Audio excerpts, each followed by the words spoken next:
In this video, we're going to be going over the workflow feature.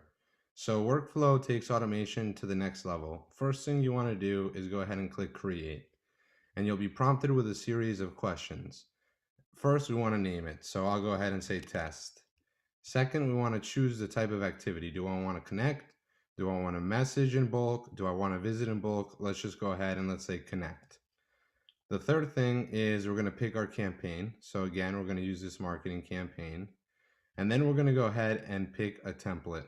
So let's go ahead and pick join our webinar next week. We'll select the audience type. Do we want them to be premium, non-premium, or any? I would prefer that they're premium, but it's up to you. We'll say what is our reach limit. I would recommend doing something around 35. And then we could choose our frequency. So we have a couple of different options. Do we want this to happen once, in which case we can schedule this to happen someday in the future? Do we want this to happen every single day? Do we want this to happen only on work days? Do we want it to happen on weekends? Do we want it to be custom? So maybe Mondays, Tuesdays, and Thursdays?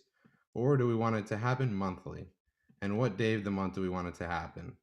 Personally, I like to use the customize feature because that way I'm much more in control. After we've selected that, then we'll select the time in which we want it to execute. So let's say 11 a.m. The time zone will automatically default to your time zone. We'll go ahead and press save. So now every single Monday, Tuesday, and Friday at 11 a.m., we're going to execute 35 new connection messages. The only important part is that your computer is open. You don't need LinkedIn open, you don't need anything else open, but your computer just cannot be sleeping. So that's really all that there is to workflow. You can create as many workflows as you want. And I think that this is a feature that takes automation even to the next level. Thank you guys so much.